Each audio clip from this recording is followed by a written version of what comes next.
What's up, guys? My name is Zach, and today I am driving a 1991 Plymouth Voyager.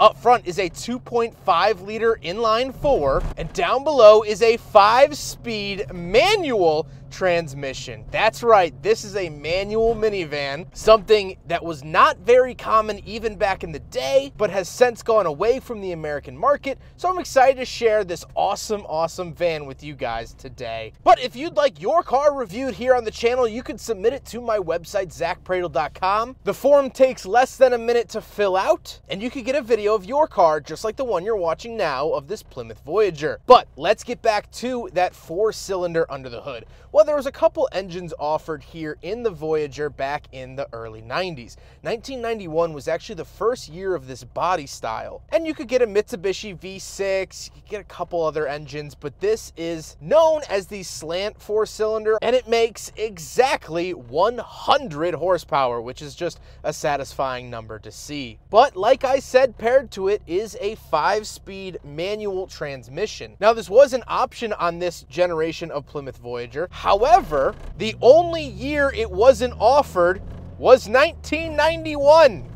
92 got it, 1990 got it, but when they switched body styles for that first year, they actually took away the manual from the American market.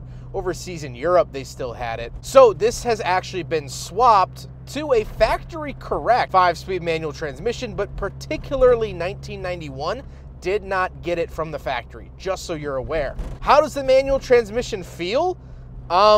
Fantastic.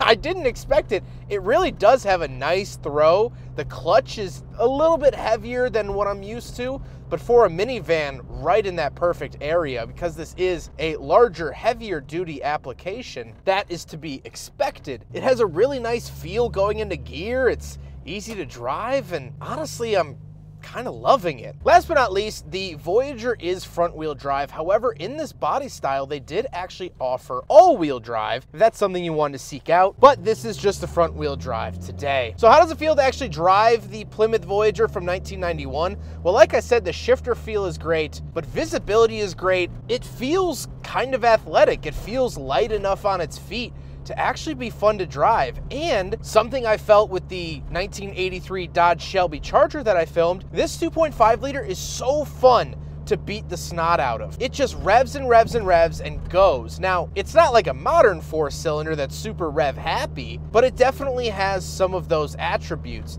And I really enjoy driving this. It's fun.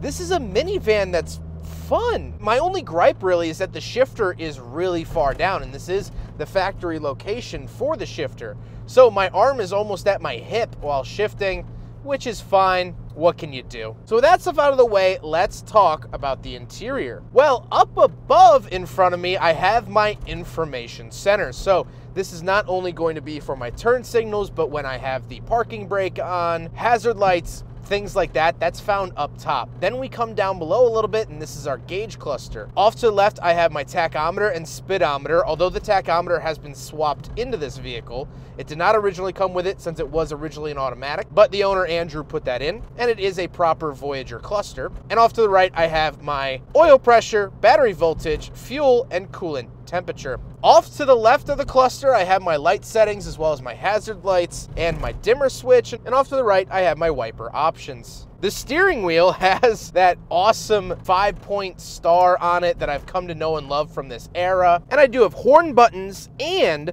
for 1991, this was the first minivan to have an optional driver's side airbag. So the airbag you're seeing now was brand new for 1991. And I think it actually looks pretty good compared to the rest of the bubbly, pillowy airbags I've come to know and love from the 90s. Off to the left, I do have a little climate control vent, and moving onto the door, I have power mirrors, but then manual windows. Kind of an interesting contrast there. Moving into the center, we do have the radio. This is not the factory radio. This is from a later Chrysler product. However, it is plug and play with the Chrysler radios up until, I believe, 2007, which is quite the accomplishment from Chrysler. Then I have my trunk release and rear defrost, and then a giant logo just saying front wheel drive. in case you forgot, Chrysler was weird about putting this on their interiors throughout this era. But hey, it's a little piece of the history. Then I have the climate controls, very, very basic here. Fan speed in the bottom left corner, temperature up at the top, where to send it in the bottom right, and that's it. I do get a 12-volt outlet off to the right as well. I have a pop-out ashtray. Down below that ashtray, we do have pull-out cup holders. So we will do a big friggin' bottle test here in the Plymouth Voyager from 91. And unfortunately, these are just too flimsy to even really try, although you can clearly see it's not gonna fit. So unfortunately, the Plymouth Voyager gets a fail from the big friggin' bottle test.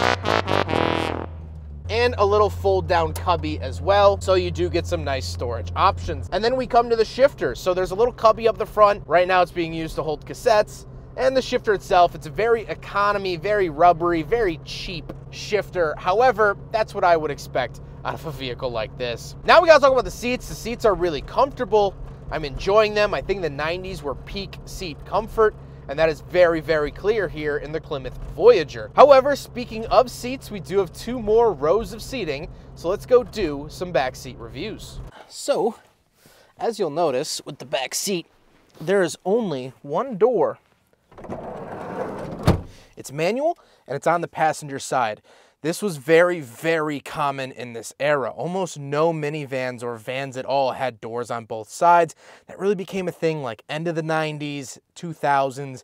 Then we saw power doors and all of that stuff. So very, very typical here, especially like the Chevy Astrovan, if you're familiar with those. They had a similar setup.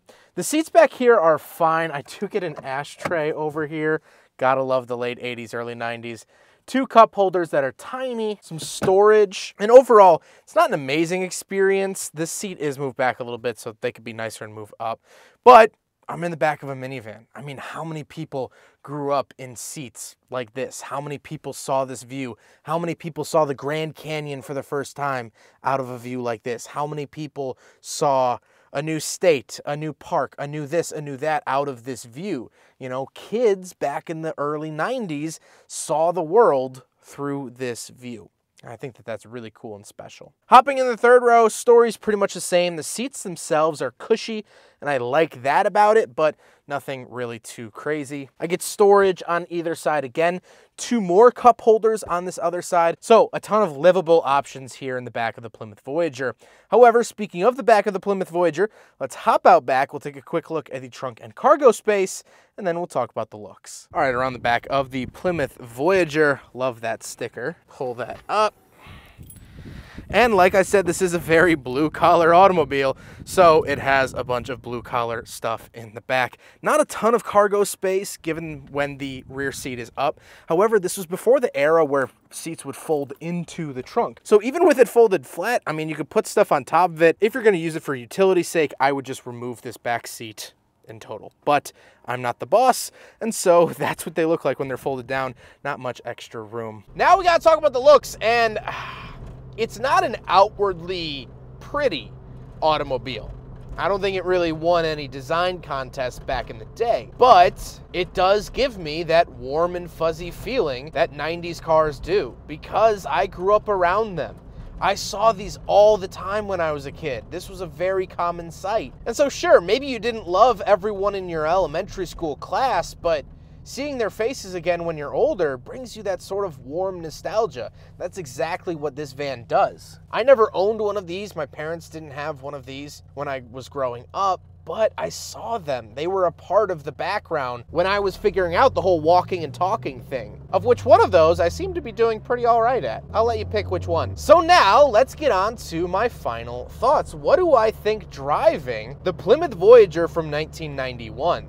Well, I think this is a pretty special vehicle given the fact that 1991 was the first year of this body style. Although it was a pretty warmed over first generation, they shared a lot of the underpinnings, they shared a lot of the engine options. And although the bodies are different, besides like the door, this is the 2nd gen. And I think Plymouth and Dodge and Chrysler were moving in the right direction. It's just cool to me to be driving something like this. Such a time capsule. No, this isn't a museum piece, but I like that about it. These vans were meant to be worked and worked hard, and that's exactly what this van was and still is to this day. The owner, Andrew, works in a foundry. That's why the seat is nearly a different color. He works with cast iron all day. Andrew is the backbone of this country. If you need things cast, he's the guy to talk to. Well, the Plymouth Voyager was the backbone of the United States in its era, never asking for the limelight, never asking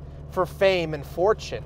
It just wanted to do a good job. It didn't come with a manual transmission to be fun or sporty or athletic. It came with one because that's what some people might be more comfortable with, and they were cheaper to produce. Building a manual is a lot easier than building an automatic. It only has one door on the passenger side, not to be hip and different, but for structural integrity and safety. And so while that might sound like it conformed to these harsh, rigid rules, driving the Voyager has been friendly. It's been enjoyable. It's been comforting. I feel like I'm getting coffee with an old friend. That's what I've always liked about Chrysler. Chrysler, to me, has been a hometown hero. I grew up riding around in Chrysler products when I was little, and you never quite know what Chrysler's gonna do. I always equate them to the crazy uncle. They might be the life of the party, they might suck the life out of the party, but you could get a phone call from them, and no matter what they say, your response will be, yeah, that sounds about right. Hey, Uncle Kent just bought a house on the beach in Newark, New Jersey. Yeah, that sounds about right. Hey, Uncle Kent, he put his shed on Airbnb to try to make a couple bucks. Yeah, that sounds about right. Hey, Chrysler, they're offering manual minivans. Yeah, that sounds about right. But they also offer a V10 supercar with a Lamborghini heart. Yeah, that also sounds about right. I might be blabbering on at this point, but I just love this van. And I really didn't expect to. I thought it would kind of be doughy and dumb, but I guess I'm the only doughy dummy in this car today. I'm okay with that. So enjoy these shots of a vehicle that you just don't see much of anymore. I'm not sure the next time I'll see one, so I am certainly drinking it in. I hope you guys enjoyed the video. Huge thank you to Andrew for letting me review his 91 Plymouth Voyager. This thing is so flippin' cool. I've been trying to drive more older Chryslers and just older American vehicles. So if you have something like that, please submit it to my website. But for now, huge thank you to Andrew for this Voyager experience today.